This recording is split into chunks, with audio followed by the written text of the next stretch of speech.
All right, so I'm going to easily teach you how to create your own original blues riffs.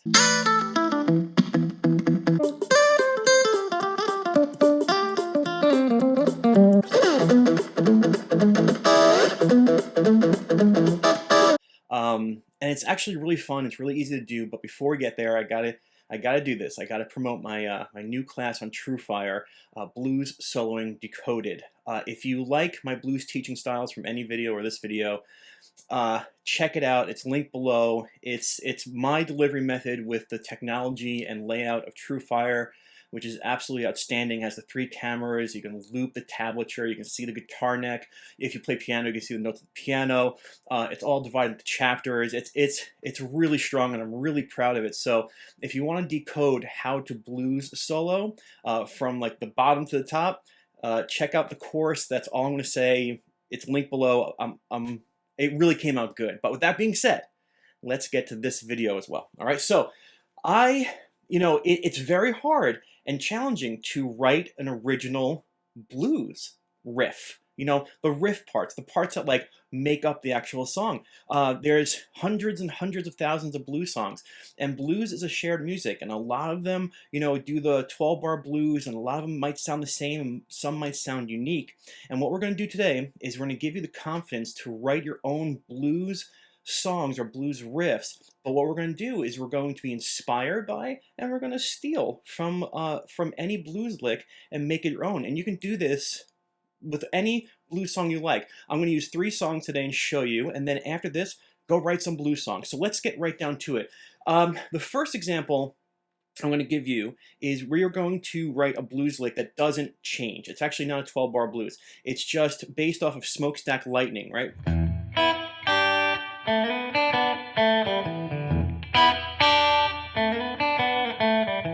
Now that's the whole song over and over again. So it's a steady blues kind of rhythm with vocals on top of that. And you can do that for a blues song.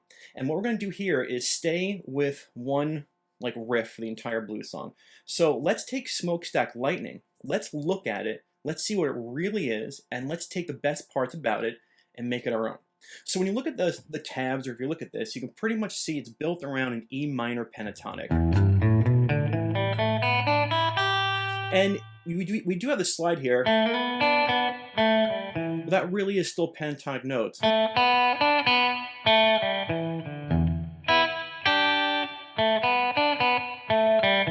But he happens to put the slide in. Not like that. And so now all you gotta do, it's very simple. So let's take one of your favorite blues, riffs. This one here, Smokestack Lightning. Let's look at the ingredients. It's pentatonic. Okay. Now, what makes this cool? This is your next step. Well, the really cool thing about this is that slide, right? That right there is the human element that's put into this. It's nothing but an E minor pentatonic, but it's got this little swagger. So, what is this thing? We can say, well, it's a pentatonic piece, but really, this is 2/3, well, 2/4 actually, or a half, of a E7 chord right here. This is an E7. And it's very common in the blues to use this little piece, because this is in the pentatonic, but really, it's a piece of an E7 chord. And what makes this unique is the slide into this E7 chord tone thing. So you take that. Step 1. All right, I'm inspired by this. So what are we going to do? Well, let's try sliding into it, but not dividing those notes. Cool. Okay.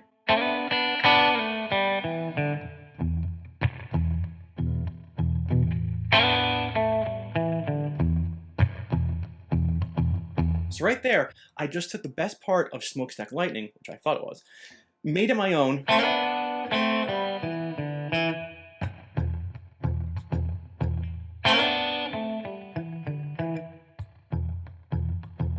and gave it a little bit of a kick there, all right, and made it my own. Used the E minor pentatonic, and I fooled around until I took what I liked, twisted it a little bit, and then I made it my own. Now, you're probably going, is that it? That's it. I'll see you later. But let's do it with 2 more blues songs to show you how capable you are, and you're only limited by your imagination. to write some really cool blues riffs, okay?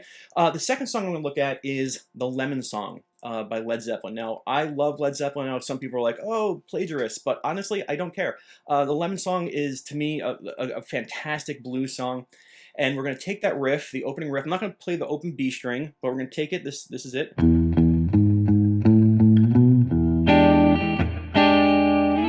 Right? And then they do the same thing on the A string. All right, so let's talk about what that is. Well, when you look at this, it's an E blues, and we're starting with the open E, going to the 4th fret. Now, for the seasoned blues players out there who watch the channel and also play the blues, this 4th fret is a G sharp, and the reason that it belongs in the blues, or the bass line, or the riff of the blues, is because it's built off of the major third of either an E chord or an E7. It's right there. That's coming out of the speakers in an E blues. So the bass players and the riff makers usually take this note and put it somewhere in the riff. And here's a G sharp, and here we have it going E to G sharp. Now the A and B, those are just pentatonic notes.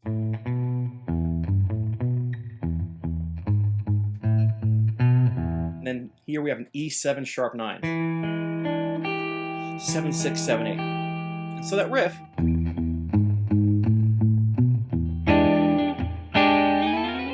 okay, we're going to start with that. So what makes this special? Well, what I like about it, of course, is that it has the G sharp in there and also has the E7 sharp 9. That, to me, are the special attributes of this riff. The G sharp, and then this E7 sharp 9. Now, I do have on my looper a blues drum beat. So what I'm going to do is I'm going to press play. And what I'm going to try and do is I'm going to try and rearrange these notes and come up with something that I like to a blues beat. And I want to definitely use this major third, or the G sharp. I want to use this E7 sharp 9.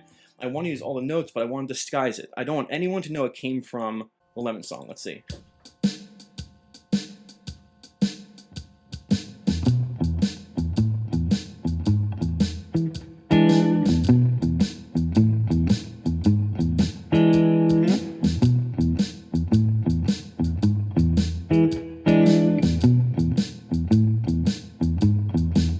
Okay, cool.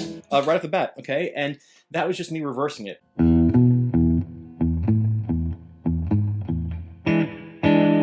Now, if I came out on stage and I threw a little bit of distortion on that, and the drummer started,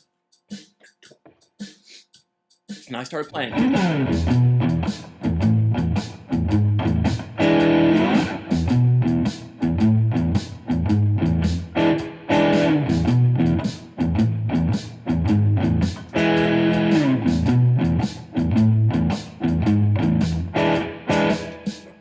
Nobody's going to be like, that's the Lemon Song.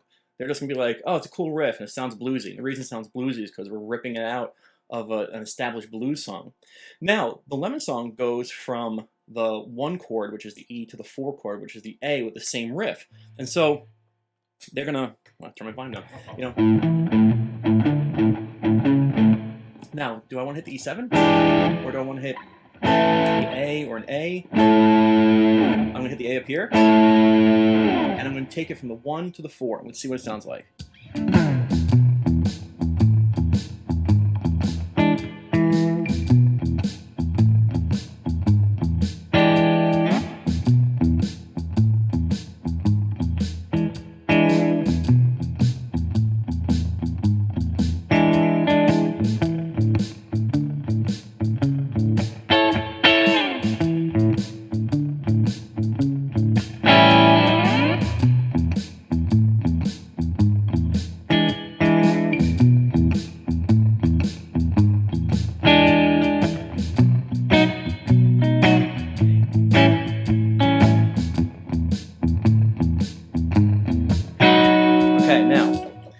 What I did there was I played a 12-bar blues, but I did the riff on the 1 and the 4.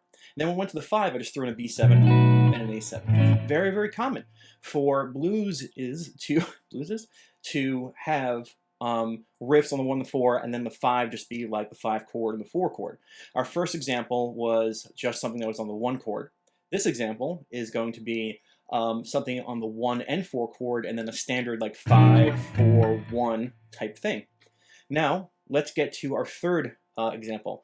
Third example, I'm going to use Eric Clapton's version of Sweet Home Chicago, and that riff is such a cool riff. It's a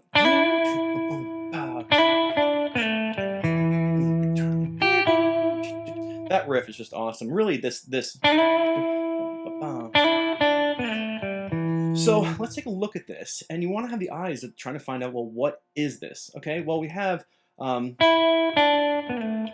If you see my Eric Clapton video, which should be available popping up here, this is like the Clapton pentatonic, right? It's an E minor pentatonic, excuse me, but it's played with the ring finger on the root, then sliding this guy, okay? So it's an E minor pentatonic. And to me, what makes this really special, I guess there's three things that I can think of. The hammer-on that happens from the flat 7 to the 1. Very like voodoo childish, you know. But we don't have to make it so pronounced. You can kind of make it quick. And then the slide, of course. And the fact that we end on a root note, but it's not the low E. We're in the middle of the guitar, so we have these riffs that are starting on the upper pentatonic. Right? We're not going. So what's cool is we have this hammer-on. We're using an upper register pentatonic. We have the slide. So now I have to come up with a riff. So I'm going to start that. Oh, what I want to do for this to get that sound out of our head is I want to move it. Okay, because we've been doing E blues, and I have a funny feeling because I'm going to be doing like a riff on the 1, 4, and 5, it's going to sound too familiar. So I'm going to change it to D. So I'm just going to change it here. Right? Same exact thing, just down 2 frets. So I'm going to start this beat up. Let's see what we can get here.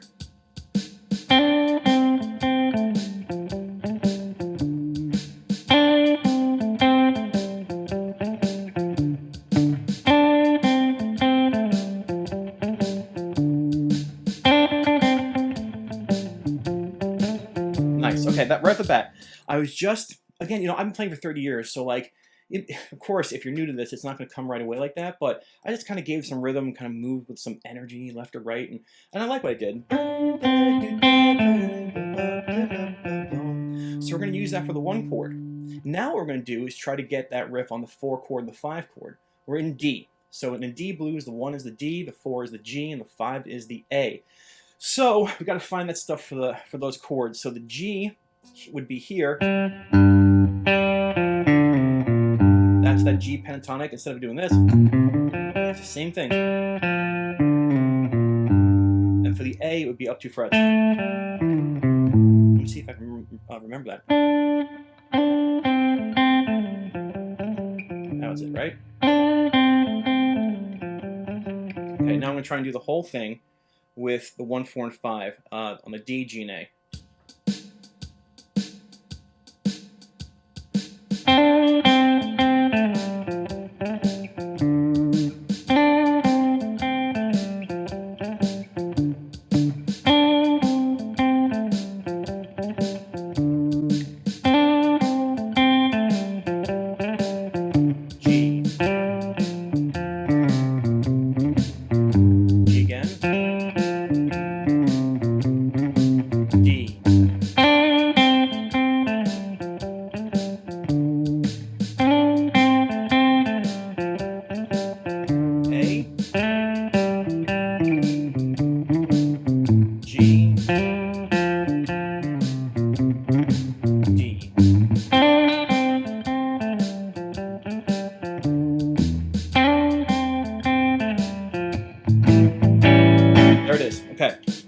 So, really quickly, to write an original and confident blues riff. Now, I gotta say this, I'm saying original, but blues is a shared music. It is hard to kind of like create your own path in 1s, 4s, and 5s. And so there's gonna be some give and take.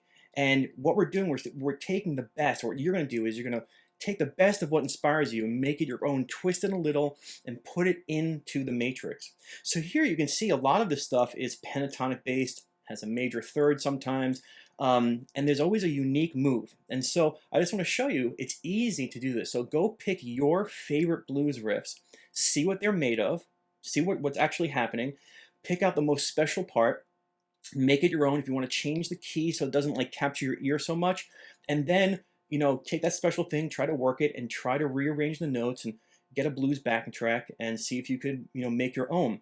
Again, I will say, if you like this video or any of my blues videos, check out my new course on TrueFire, Blues Soloing Decoded. It will get you there, I promise. It's really fun. I write a solo, we dissect a solo, all in front of you. It's really cool. I'll stop talking. But Patreon practice sessions for this will include more riffs and probably some 6/8 blues, so you can feel that as well. That's pretty much it. Thank you so much for being here. Hope you go and write your awesome blues riffs. Bye.